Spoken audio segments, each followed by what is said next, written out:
கெடுப்பதும் கெட்டார்க்குச் சார்வாய் மற்றாங்கே எடுப்பதும் எல்லாம் மழை.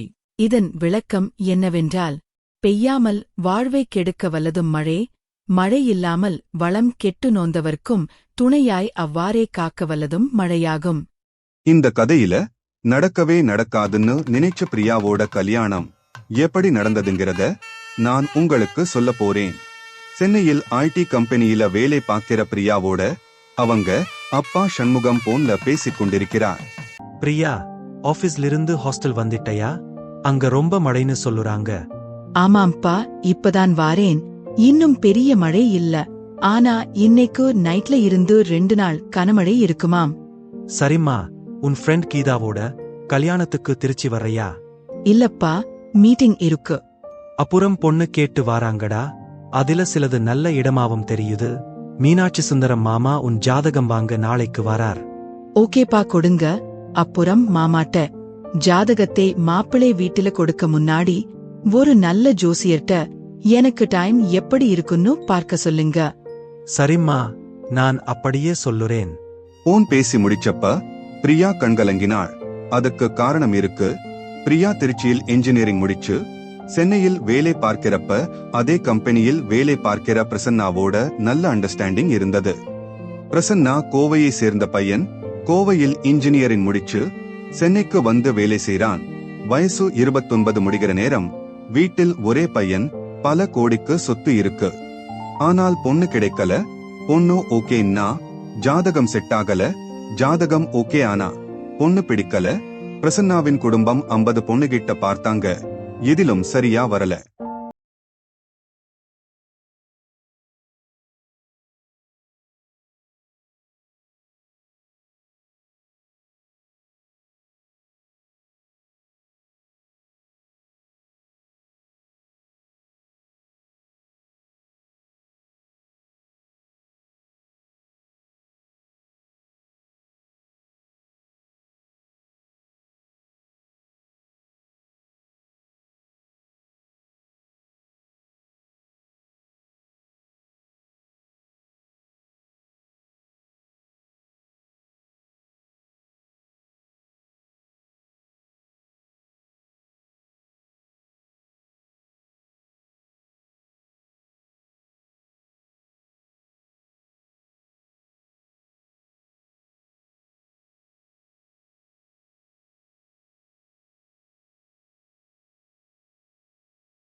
அநேகமா ஒரு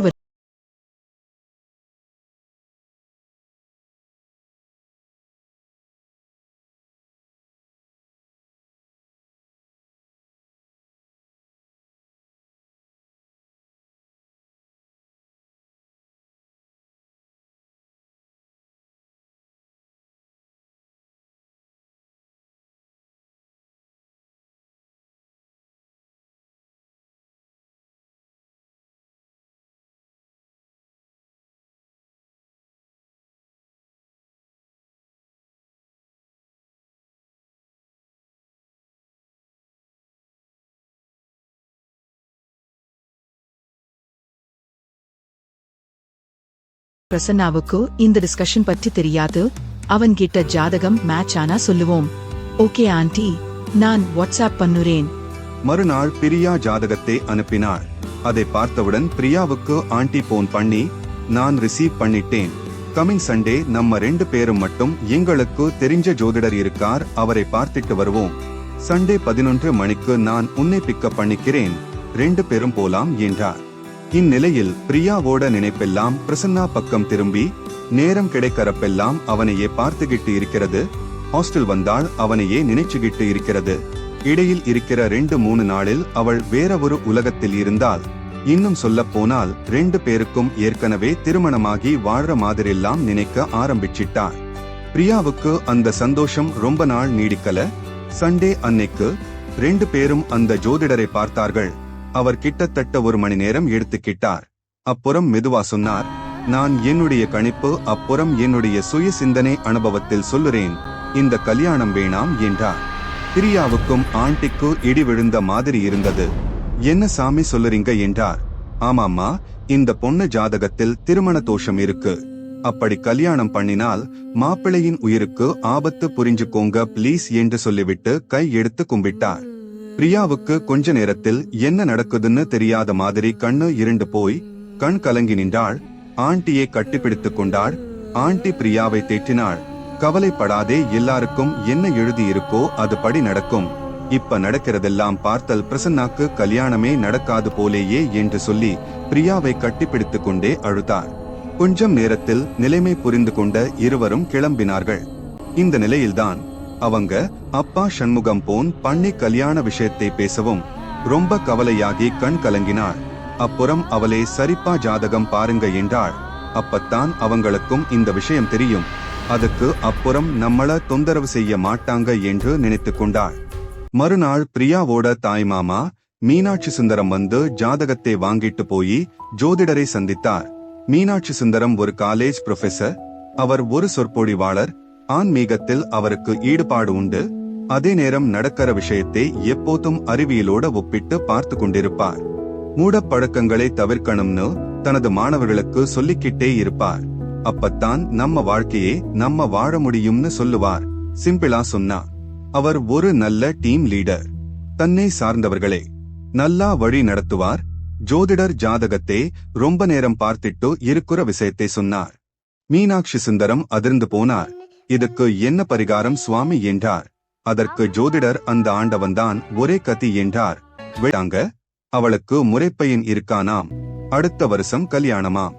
அதற்கு பிரசன்னாவும் சரி விடுமா, இது நமக்கு பழகிருச்சு, அவள் நல்லா இருக்கட்டும்னு சொல்லிட்டான். பிரியாவுக்கு வீட்டை நினைத்து பயம். ஜாதகம் பார்த்திட்டு என்ன செய்றாங்களோன்னு கவலையாயிருந்தா. போன் போட்டு அம்மாட்ட பேசினா. அம்மா, ஜோசியர் என்ன சொன்னாராம்? இன்னும் 6 மாசம் கழிச்சு கல்யாண வேலையை ஆரம்பிக்க ஜோசியர் சொன்னாருன்னு உங்க மாமா சொன்னாருடா. அப்படியாமா? அப்ப சரி. அப்புறம் கிறிஸ்மஸ் லீவ் விடுவாங்க, நியூ இயர் வரைக்கும் நான் ஊருக்கு வாரேன். பிரியா புரிஞ்சுகிட்டா. மாமாவுக்கு விஷயம் தெரிஞ்சு காலம் கடத்த முடிவு பண்ணிருக்காரு. அவர் எப்பவுமே ஒரு புத்திசாலிதான். கிரேட். பிரியா ஊருக்கு வந்திருக்கிற விஷயம் தெரிந்து மீனாட்சி சுந்தரம் மாமா வீட்டுக்கு வந்தார். வரும்போது நல்ல மழை பெய்ய அவரும் நனைஞ்சுக்கிட்டே வீட்டுக்குள்ள வந்தார். பிரியா மாமாவை பார்த்தவுடன் எழுந்து வந்து, வாங்க மாமா, எப்படி இருக்கீங்க? நான் நல்லா இருக்கேன்டா செல்லம், நீ எப்படி இருக்க? என்ன அண்ணே இப்படி நனைஞ்சுக்கிட்டு வந்திருக்க? உடம்பு சரியில்லாமல் போயிடும். இரு சூடா ஒரு டீ போட்டு எடுத்துட்டு வாரேன். சரிம்மா, நல்லது கொண்டு வா. அப்புறம் பிரியா, நம்ம வீட்டுல கல்யாண மேல சத்தம் கேட்க போகுது. போங்க மாமா, எனக்கு எல்லாம் தெரியும். என் ஜாதகம் விஷயம் தெரியும் மாமா. எனக்கு கல்யாணம் நடக்கவே நடக்காது. பாவம் அப்பா அம்மா, அவங்களுக்கு தெரியல. பிரியா, ஜோதிடத்தில் எனக்கு நம்பிக்கை இருக்கு.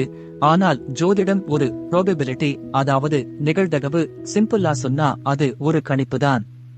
இன்னும் சொல்ல போனால் ஒரு குறிப்பிட்ட நிகழ்வு நடப்பதற்கான வாய்ப்பு அல்லது சாத்தியக்கூறு பற்றி சொல்லுறதுதான் ஜோதிடம்.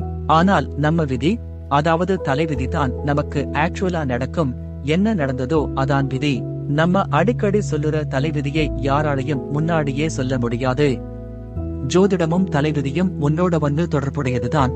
ஜோதிடம் அப்படியே பலிக்க வாய்ப்பில்லை. ஏன்னா அப்படி நடந்தால் இந்த உலகத்தில் நமக்கு மீறின சக்தி இருக்கிறது என்பது பொய்யாயிடும். அதைவிட நாம நம்மளுடைய பெரியவங்க செஞ்ச நல்ல கேட்ட விஷயங்களுக்கு அர்த்தமில்லாமல் போயிடும்.